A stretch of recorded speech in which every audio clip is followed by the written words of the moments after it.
খবর শুনছেন দুর্গাপুর সংবাদ চ্যানেল থেকে। আজ শুক্রবার ২২ তারিখ। জানাবো আজকের বাছাই করা গুরুত্বপূর্ণ ১০টি তাজা খবর। শুরুতেই হেডলাইন।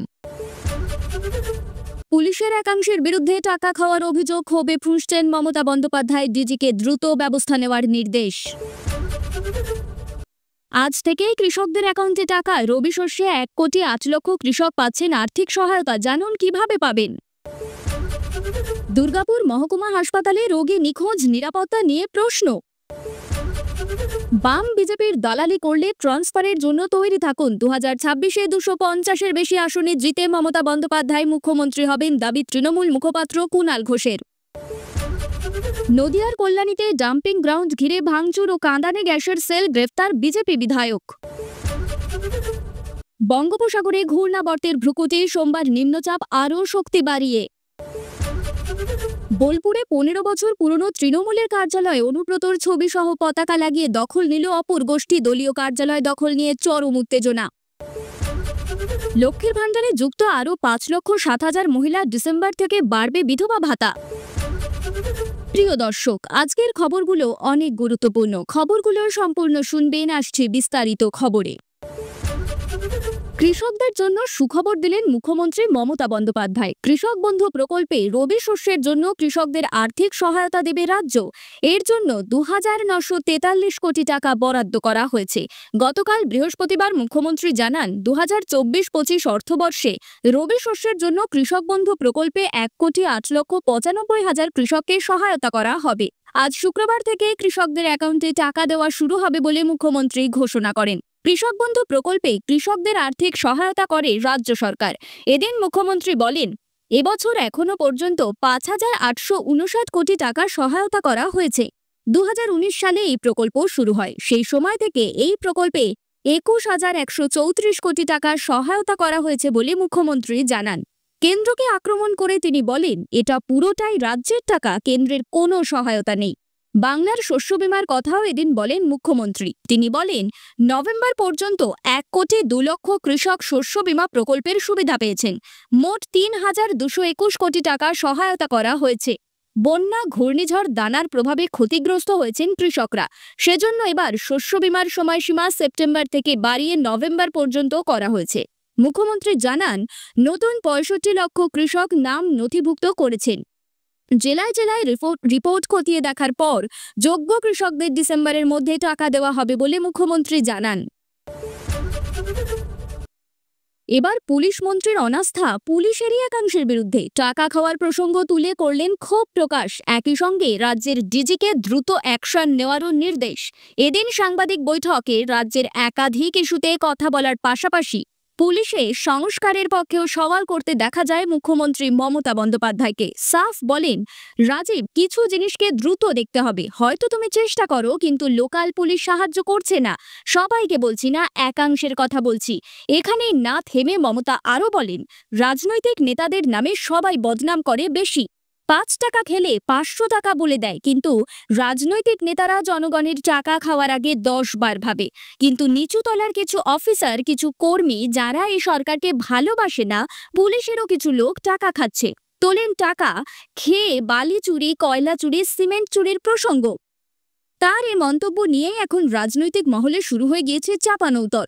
প্রসঙ্গত, আরজিকর কাণ্ড থেকে রাজ্যের আইন শৃঙ্খলা পরিস্থিতির অবনতি, একাধিক ইস্যুতে রাজ্য পুলিশের উপর লাগাতার আক্রমণ শানিয়ে চলেছে বিরোধীরা। তৃণমূলের সঙ্গে দেওয়া হচ্ছে দলদাস তকমা। এমতো অবস্থায় এবার মমতা নিচু তলার পুলিশ কর্মীদের ভূমিকা নিয়ে প্রশ্ন তোলায় তা নিয়ে চলছে চর্চা। একই সঙ্গে এদিন সিআইডির রিসাফেল করার কথাও বলেন মমতা। সেটাও যথেষ্ট ইঙ্গিতপূর্ণ বলে মত বাকিবহল মহলের। সাফ বলেন, আমি সিআইডি রিসাফেল করব, পুরোটাই। কমপ্লেন পেলে ক্রস চেক করব, কিন্তু অভিযোগ সত্যি হলে কড়া ব্যবস্থা নয়। আমি কারোর কথাই শুনব না। এই খবর শুনছেন আপনারা দুর্গাপুর সংবাদ চ্যানেল থেকে। প্রিয় দর্শক, আজকের এই ভিডিওটায় 2000 লাইক টার্গেট করছি। আশা করি আপনারা আমাদের টার্গেটটি সম্পন্ন করবেন। এবং আপনি কোন জেলা থেকে আমাদের খবরটি শুনছেন অবশ্যই কমেন্ট করে জানাবেন, যাতে আমরা আপনার জেলার খবর পৌঁছে দিতে পারি। ফিরে আসছি পরবর্তী খবরে। হাসপাতাল থেকে এক রোগীর নিখোঁজ হওয়ার ঘটনায় ছড়ালো চাঞ্চল্য। হাসপাতালের নিরাপত্তা নিয়ে ক্ষোভ রোগীর আত্মীয়দের। দুর্গাপুর মহকুমা হাসপাতালের ঘটনা, নিখোঁজের খোঁজে তল্লাশি শুরু করেছে পুলিশ। 17ই নভেম্বর নেপাল থেকে দুর্গাপুরের রঘুনাথপুর দিদির বাড়ি আসেন নেপালের বাসিন্দা শের ওম বাহাদুর, বয়স 40 নামে এক ব্যক্তি। পরের দিনই অসুস্থ বোধ করায় তাকে ভর্তি করা হয় দুর্গাপুর মহকুমা হাসপাতালে। দ্রুত সেরে ওঠায় 19 তারিখ তাকে হাসপাতাল থেকে ছেড়ে দেওয়ার কথা ছিল, কিন্তু ওই দিন তিনি হাসপাতাল থেকে নিখোঁজ হয়ে যান। হাসপাতালে দেখাশোনার জন্য শের ওম বাহাদুরের সাথে ছিলেন তার জামাইবাবু রাম শ্রেষ্ঠা। রামবাবু জানান, 19 তারিখ বিকেলে কিছুক্ষণের জন্য তিনি হাসপাতাল থেকে বাইরে যান। ফিরে গিয়ে দেখেন নির্দিষ্ট বেডে শের বাহাদুর নেই। গোটা হাসপাতাল চত্বর খোঁজাখুঁজির পরেও তার সন্ধান মেলেনি। বিষয়টি তিনি হাসপাতাল কর্তৃপক্ষকে জানান। ওয়ার্ড সহ হাসপাতালের সিসিটিভির ফুটেজ দেখানোর দাবি জানান তিনি। সিসিটিভি খারাপ অবস্থায় রয়েছে বলে হাসপাতাল থেকে জানানো হয় বলে দাবি করেন রামবাবু।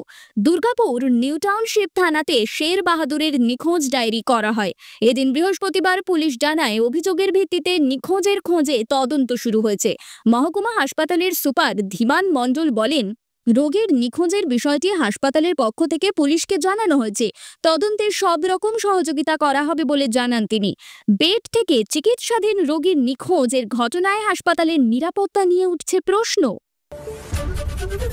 বিধানসভা নির্বাচনের আরও বছর দেড়েক বাকি। 26-এ বিধানসভা নির্বাচনের ফলাফল কি হবে, এত আগে থেকে নির্বাচনের ফল বলা যায় না বলে মনে করেন রাজনৈতিক বিশেষজ্ঞরা। তৃণমূলের মুখপাত্র কুণাল ঘোষ তা মনে করেন না। 2026 সালের বিধানসভা নির্বাচনে তৃণমূল কত পাবে এখনই বলে দিলেন তিনি। গতকাল বৃহস্পতিবার নন্দীগ্রামে এক প্রতিবাদ সভা থেকে জানিয়ে দিলেন 26-এর নির্বাচনে কত আসন পেয়ে তৃণমূল ক্ষমতায় আসবে। নন্দীগ্রামের সমবায় নির্বাচনে বিজেপির জয়ের পর তৃণমূলের ব্লক সভাপতি বাপ্পাদিত্য গর্গকে মারধরের ঘটনায় এদিন প্রতিবাদ সভা করে তৃণমূল। নন্দীগ্রাম থানা মোড়ে সভায় উপস্থিত ছিলেন কুণাল ঘোষ, জেলা সভাপতি অসিত বন্দ্যোপাধ্যায়, তৃণমূল নেতা শেখ সুফিয়ান ও আক্রান্ত ব্লক সভাপতি বাপ্পাদিত্য গর্গ। প্রতিবাদ সভায় বিরোধীদের আক্রমণের পাশাপাশি পুলিশ ও প্রশাসনের একাংশকে তোপ দাগেন কুণাল ঘোষ। তখনই 26-এ বিধানসভা নির্বাচনের ফলাফল কি হতে পারে তা নিয়ে মন্তব্য করেন। 21-এর নির্বাচনের চেয়েও 26-এ তৃণমূল বেশি আসন পাবে বলেই তিনি ভবিষ্যৎবাণী করেন। তৃণমূল মুখপাত্র বলেন, 2026 সালে 250-টির বেশি আসন নিয়ে মমতা বন্দ্যোপাধ্যায় আবার মুখ্যমন্ত্রী হচ্ছেন। পুলিশ প্রশাসনের একাংশ বাম ও বিজেপিকে সমর্থন করছে বলে তিনি দাবি করেন। তাদের খুঁজে বের করতে হবে বলে তিনি জানান। কুণাল বলেন, তারা সরকারকে বদনাম করার চেষ্টা করছে ভেতর থেকে। সিপিআইএম বিজেপির দালালি করলে সুন্দরবনে বাঘ পাহারা বা কোচবিহারে ট্রান্সফারের জন্য তৈরি থাকুন। আমরা ডেপুটেশন দেব, প্রতিবাদ করব। তারপরও যদি প্রশাসন কোনো পদক্ষেপ না করে, থানার ভেতরে চায়ের দোকান খুলে বসে থাকব। একটুখানি অসাবধানতা আর এক মুহূর্তে তা বদলে গেল কান্নায়। পিকনিক করতে গিয়ে তলিয়ে গেল 3 পড়ুয়া, উদ্ধার 2 জনের দেহ। মর্মান্তিক ঘটনাটি ঘটেছে মাইথন ড্যামে। জানা যাচ্ছে, বুধবার বিকেলে 6 জন পড়ুয়া এসেছিলেন মাইথন ড্যামের সংলগ্ন বরাকর নদের 3 ডাবর এলাকায়। ওই পড়ুয়ারা ধানবাদ থেকে এসেছিলেন পিকনিক করতে। বেশ আনন্দেই পিকনিক করছিলেন তারা। এই 3 ডাবর এলাকার নদীতে বড় বড় পাথর আর গভীর জল রয়েছে। কোনোভাবে সেখানেই ডুবে যায় তারা। বৃহস্পতিবার সকালে 2 জনের দেহ উদ্ধার হয়েছে। মৃতদের নাম তাইয়াব জায়েদ হোসেন এবং যুবরাজ সিং। আরও একজনের খোঁজে মাইথন প্রশাসন ও স্থানীয়রা তল্লাশি চালাচ্ছেন। 2 জনের দেহ উদ্ধার হয়েছে। ঘটনায় শোকের ছায়া এলাকায়। স্থানীয় বাসিন্দা বলেন, আমরা খবর পেতেই তৎপর হয়ে গিয়েছিলাম। পুলিশ প্রশাসনকে খবর দিই। ছেলেদের মৃত্যুর খবর শুনে কান্নায় ভেঙে পড়েছেন সকলে। এই জায়গায় মূলত কেউ আসে না, কারণ জল খুব গভীর, প্রায় 20 থেকে 30 ফুট গভীর। ওরা হয়তো জানতো না, তাই চলে এসেছিল। তারপরেই এমন ঘটনা। বাজার দর নিয়ন্ত্রণে তৎপর রাজ্য। আলু পেঁয়াজের দাম কমাতে বিশেষ উদ্যোগ। নবান্নে বৃহস্পতিবার এ নিয়ে বিশেষ বৈঠক মুখ্যমন্ত্রী মমতা বন্দ্যোপাধ্যায়ের। বৈঠকে আলু ভিন রাজ্যে রপ্তানি নিয়েও প্রশ্ন তোলেন মুখ্যমন্ত্রী। সেই সঙ্গে লক্ষ্মীর ভাণ্ডার নিয়েও বড় বার্তা দিলেন মমতা। বৈঠকের শুরুতেই মমতা বন্দ্যোপাধ্যায় জানালেন, আলু কেন রপ্তানি হচ্ছে এটা দেখতে হবে। বেচাকে অর্থাৎ মন্ত্রী বেচারাম মান্না আমি চেয়ারম্যান করলাম। বাংলার আলু যদি বাইরে চলে যায়, আমার প্রয়োজন মিটিয়ে অন্য রাজ্যে যাক, আমি তো বলেছিলাম। কিন্তু বাংলায় দাম বাড়িয়ে আলু অন্য কোথাও যাবে কেন? আমার নিজের রাজ্যের মানুষ যদি খেয়ে অন্য রাজ্যে পাঠানো হয় তাহলে আমি সেটা মেনে নেব। সীমানা পেরিয়ে আলু কেন রপ্তানি করা হচ্ছে, প্রশ্ন মুখ্যমন্ত্রীর। তিনি বলেন, সবটাই যদি ছেড়ে দেন, বর্ডার দিয়ে যাচ্ছে, কত স্টক সেটা আমাকে দেখাবে। কেন এটা হলো না? কেন আমাকে জানালো হলো না? পলিটিক্যাল নেতারা ৫ টাকা খেলে অনেক কিছু বলে, কিন্তু লোয়ার লেভেল কিছু লোক, পুলিশের কিছু লোক যারা সরকারকে ভালোবাসে না, তারা করে। যত বেআইনি মাইনিং, কয়লা, বালি চুরি হচ্ছে সেগুলো টেন্ডার করো, নির্দেশ মুখ্যমন্ত্রীর। লক্ষ্মীর ভান্ডার প্রসঙ্গে মুখ্যমন্ত্রী জানালেন, লক্ষ্মীর ভান্ডার প্রকল্প বাংলায় প্রথম শুরু করেছে, এখন বাংলা মডেল হয়ে গেছে। সরাসরি মুখ্যমন্ত্রী ২৪,০০০ আবেদন পেয়েছিলাম। আমরা আগামী ডিসেম্বর মাসে ৫,৭০,০০০ মহিলাকে লক্ষ্মীর ভান্ডার প্রকল্পে যুক্ত করব। ৬২৫ কোটি টাকা আরও বেশি খরচ হবে। অন্যান্য রাজ্যে অনেক নিয়মাবলী আছে, আমার রাজ্যে নেই। একটি বাড়িতে ৪ জন মহিলা থাকলেও পায়। আমাদের ২,২১,০০,০০০ মহিলা পাবে লক্ষ্মীর ভান্ডার। দেখান তো কোনো রাজ্যে এত সংখ্যা আছে কিনা। বিধবা ভাতার ক্ষেত্রেও বাড়বে সংখ্যা। মমতা বন্দ্যোপাধ্যায় এদিনের বৈঠকে জানালেন, ৪৩,৯০০ বিধবা মহিলাদের নতুন করে ডিসেম্বর মাস থেকে বিধবা ভাতা দেওয়া হবে। এর জন্য রাজ্য সরকারের খরচ ৩,০০০ কোটি টাকা হয়ে যাবে। অনুব্রত মণ্ডল ও মন্ত্রী চন্দ্রনাথ সিংহের অনুগামীদের গোষ্ঠীদ্বন্দ্বে উত্তাল। অনুব্রতর গড়ে দলীয় কার্যালয় দখল নেওয়া নিয়ে উত্তেজনা। তৃণমূলের কার্যালয় দখল নিল তৃণমূলের অপর গোষ্ঠীর লোকজন। পরিস্থিতি সামাল দিয়ে শান্তিনিকেতন থানার বিশাল পুলিশ বাহিনী আসে, মহিলা পুলিশও মোতায়েন করা হয়। যদিও দলীয় কার্যালয়টি এক ব্যক্তির বাড়ি, তৃণমূলকে পার্টি অফিস করার জন্য ভাড়া দিয়েছিল, সেই বাড়িতে চড়াও হয় তৃণমূলের অপর গোষ্ঠীর লোকজন। সংলগ্ন মহিদাপুর এলাকার তৃণমূল নেতা ইনসান মল্লিক বলেন, ১৫ বছর ধরে এটা তৃণমূলের পার্টি অফিস।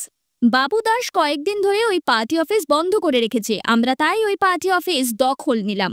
অনুব্রত মণ্ডলের ছবি লাগিয়ে দিলাম। স্থানীয় রূপপুর অঞ্চলের তৃণমূলের পর্যবেক্ষক তথা বোলপুর পৌরসভার ১ নম্বর ওয়ার্ডের কাউন্সিল সঙ্গীতা দাসের স্বামী বাবু দাস বলেন, পার্টি অফিস বন্ধ কেন থাকবে? পার্টি অফিসের সামনে কাজ হচ্ছে তাই বন্ধ। আমরা মন্ত্রী চন্দ্রনাথ সিংহের অনুগামী। দাদার নামকে কলুষিত করতে নোংরামি করছে, প্রশাসনকে জানিয়েছি।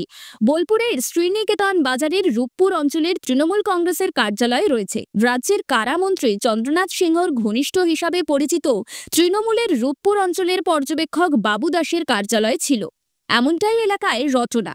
সেই কার্যালয়ে এদিন দখল নিতে আসে তৃণমূলের অপর গোষ্ঠীর লোকজন। কার্যালয়ের উপরে অনুব্রত মণ্ডলের ছবি দেওয়া ব্যানার ও দলীয় পতাকা লাগিয়ে দেওয়া হয়। তবে এই কার্যালয়টি এক ব্যক্তির বাড়ি, রেজিনা খাতুনের বাড়ি। এই বাড়ি তাদের, বাড়িটি ভাড়া দিয়েছিলেন তারা। সেই বাড়িটি তৃণমূল কার্যালয় করেছিল।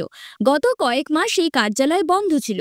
এদিন তৃণমূলের অপর গোষ্ঠীর লোকজন এসে কার্যালয়ের তালা ভেঙে দেয়। এই নিয়ে ব্যাপক উত্তেজনা ছড়ায়। খবর পেয়ে শান্তিনিকেতন থানার বিশাল পুলিশ বাহিনী আসে, মহিলা পুলিশও এসে পরিস্থিতি সামাল দেয়।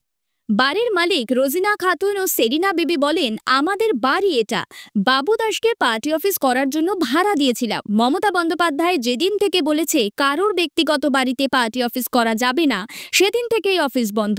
ওদের নিজেদের ঝামেলা, আমাদের এখানে এসে তালা ভাঙলো, পতাকা লাগিয়ে দিল। ওরাও তৃণমূলের লোক, অন্য এলাকার। দিদিমণির ব্যাগ থেকে খোয়া গিয়েছে টাকা, আর কেবল সন্দেহের বশে স্কুলের ছোট ছোট বাচ্চাদের বিবস্ত্র করে মারধর করার অভিযোগ উঠল শিক্ষিকার বিরুদ্ধে। ঘটনাটি ঘটেছে দিনহাটা পুটিমারি ১ নম্বর গ্রাম পঞ্চায়েতের বাণী নিকেতন শিশু শিক্ষা কেন্দ্রে। বুধবার সকালে স্কুলে ঘটনাটি ঘটেছে। বাড়ি ফিরে পড়ুয়ারা তাদের বাড়িতে গিয়ে বিষয়টি জানায়। শিক্ষিকার হাতে নিগ্রহের কথা শুনে অভিভাবকরা স্কুলে গিয়ে বিক্ষোভ দেখান, তালা ঝুলিয়ে দেন স্কুলে। স্কুলের পড়ুয়াদের বয়ান অনুযায়ী বুধবার স্কুল চলাকালীন শিক্ষিকা অনিতা রায় অধিকারী হঠাৎই জানান তার মানিব্যাগের চেন খোলা রয়েছে এবং সেখান থেকে টাকা হারিয়ে গিয়েছে। অভিযোগ, তারপরে স্কুলের বাচ্চাদের এনে বিবস্ত্র করে তল্লাশি করেন এবং বেধড়ক পেটানো শুরু করেন। যদিও তল্লাশির পর বাচ্চাদের কাছ থেকে কোনো টাকা পাওয়া যায়নি বলে দাবি করেন অভিভাবকরা। অপরদিকে যার বিরুদ্ধে অভিযোগ, সেই শিক্ষিকা অনিতা রায় অধিকারী স্বীকার করে নিয়ে বলেন, তিনি তার মায়ের চিকিৎসার জন্য 1000 টাকা মানিব্যাগে নিয়ে স্কুলে যান। স্কুল চলাকালীন তিনি খেয়াল করেন তার মানিব্যাগের চেন খোলা রয়েছে এবং সেখানে 1টি টাকাও নেই। পরবর্তীতে মিড ডে মিলের রাঁধুনিদের সহায়তায় তিনি বাচ্চাদের তল্লাশি নেন। 2 পড়ুয়াদের মারধর করেন বলে স্বীকার করেন, কিন্তু বেধড়ক মারধরের কথা স্বীকার করেননি তিনি। শিক্ষিকার আরও অভিযোগ, স্কুলের অভিভাবকরা তাঁর বাড়িতে গিয়ে তাঁকে এবং বাড়ির লোকেদের গালিগালাজ করেন এবং মারার হুমকি দেন। অপরদিকে ঘটনার অভিযোগে শিশু শিক্ষা কেন্দ্রগুলির পরিচালনার দায়িত্বে থাকা সমিতি এডুকেশন অফিসার বিষয়টি জেনে বলেন, যদি শিক্ষিকা এমনটি করে থাকেন তাহলে তিনি মারাত্মক অপরাধ করেছেন। বাচ্চাদের শারীরিক এবং মানসিক অত্যাচার শিক্ষার অধিকার আইনের বিরুদ্ধে সমগ্র বিষয়টি তদন্ত করে দেখা হচ্ছে। আবর্জনা ফেলার জায়গা নির্মাণের বিরোধিতায় স্থানীয়দের বিক্ষোভের জেরে উত্তপ্ত হল নদিয়ার কল্যাণী। পুলিশের সঙ্গে সংঘর্ষে জড়ালেন বিক্ষোভকারীরা। ইটও ছোড়া হলো পুলিশকে লক্ষ্য করে। পুলিশও পাল্টা লাঠিচার্জ করে। স্থানীয়দের বিক্ষোভে সামিল হয়েছিলেন কল্যাণীর বিজেপি বিধায়ক অম্বিকা রায়। তাঁকে গ্রেফতার করেছে পুলিশ। কল্যাণী পুরসভার 6 নম্বর ওয়ার্ডের ডাম্পিং গ্রাউন্ড নির্মাণ নিয়ে কয়েকদিন ধরেই বিক্ষোভ চলছিল এলাকায়। স্থানীয়দের আপত্তি উপেক্ষা করে বৃহস্পতিবার নির্মাণ শুরু হয়েছিল। তখনই উত্তপ্ত হয় পরিস্থিতি। অভিযোগ, কাজে বাধা দিয়ে নির্মাণে বরাত পাওয়া সংস্থার কয়েকজন কর্মীকে আটকে রেখেছিলেন স্থানীয়রা। খবর পেয়েই ঘটনাস্থলে পৌঁছয় পুলিশ, পৌঁছন অম্বিকাও। স্থানীয়দের দাবি, ঘন বসতিপূর্ণ ওই এলাকায় ডাম্পিং গ্রাউন্ড তৈরি করতে দেবেন না তারা।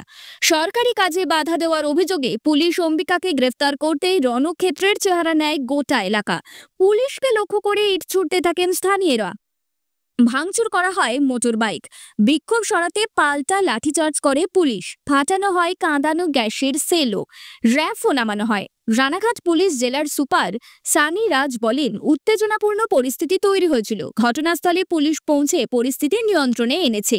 তাকে বেআইনিভাবে গ্রেফতার করা হয়েছে বলে দাবি করেছেন অম্বিকা। তিনি বলেন, ঘন বসতির মধ্যে অপরিকল্পিতভাবে ডাম্পিং গ্রাউন্ড তৈরির চেষ্টা করছে পুরসভা।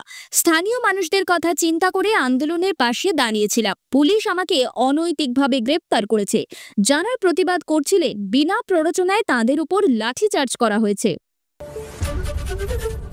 বৃহস্পতিবার দক্ষিণ আন্দামান সাগর সংলগ্ন এলাকায় ঘূর্ণাবর্ত তৈরি হয়েছে। শনিবারের মধ্যে ঘূর্ণাবর্ত দক্ষিণ পূর্ব বঙ্গোপসাগরে নিম্নচাপে পরিণত হবে। শ্রীলঙ্কা উপকূল ও তামিলনাড়ু সংলগ্ন দক্ষিণ পশ্চিম বঙ্গোপসাগরে সোমবার এই নিম্নচাপ আরও শক্তিশালী হতে পারে, তার উপর নজর রাখছেন আবহাওয়াবিদরা। তবে এই নিম্নচাপের সরাসরি প্রভাব পড়বে না বাংলায়। নিম্নচাপের কারণে আন্দামান নিকোবর দ্বীপপুঞ্জে পর্যটকদের জন্য সতর্কবার্তা। পর্যটকদের আবহাওয়া দপ্তরের সতর্কবার্তা দেখার অনুরোধ। ভারী থেকে অতি ভারী বৃষ্টি ও ঝোড়ো হাওয়ার সতর্কতা। নিকোবর দ্বীপপুঞ্জের একাংশে এদিন থেকেই বৃষ্টি শুরু। সতর্কবার্তা মৎস্যজীবীদের জন্যেও। দক্ষিণ বঙ্গোপসাগর এবং আন্দামান সাগর সংলগ্ন এলাকা উত্তাল থাকবে, তাই ওই এলাকায় মৎস্যজীবীদের সমুদ্রে যেতে নিষেধাজ্ঞা। তবে বাংলা তো বটেই, ভারতের কোনো উপকূলে এর প্রভাব পড়ার আশঙ্কা থাকছে না বলেই এখনো পর্যন্ত দাবি। এটি শ্রীলঙ্কায় ল্যান্ডফল করতে পারে। কোনো কোনো আবহাওয়া মডেল দাবি করেছে 17ই নভেম্বর এটির ল্যান্ডফলের কথাও বলেছে কিছু আন্তর্জাতিক মডেল। এদিকে দক্ষিণবঙ্গে উত্তরে হাওয়ায় মনোরম পরিবেশ। পারদে সামান্য উত্থান ঘটলেও শীতের আমেজে ছেদ পড়বে না। পশ্চিমের প্রায় সব জেলাতেই 15 বা তার নিচে থাকবে পারদ। গাঙ্গেয়বঙ্গে পারদ ঘোরাফেরা করবে 18 থেকে 20 ডিগ্রির মধ্যে। আগামী কয়েকদিন তাপমাত্রার খুব একটা পরিবর্তন নেই। শীতের আমেজ বজায় থাকবে। কয়েক জেলায় সকালের দিকে হালকা কুয়াশা, পরে পরিষ্কার আকাশ। কলকাতাতে 19 থেকে 20 ডিগ্রি সেলসিয়াসের মধ্যে সর্বনিম্ন তাপমাত্রা থাকবে। আজ বিকেলের দিকে আংশিক মেঘলা আকাশ হলেও রাতের দিকে পরিষ্কার আকাশ হয়ে যাবে। সকালের দিকে হালকা কুয়াশা বা ধোঁয়াশা হতে পারে। খবর শেষ হলো।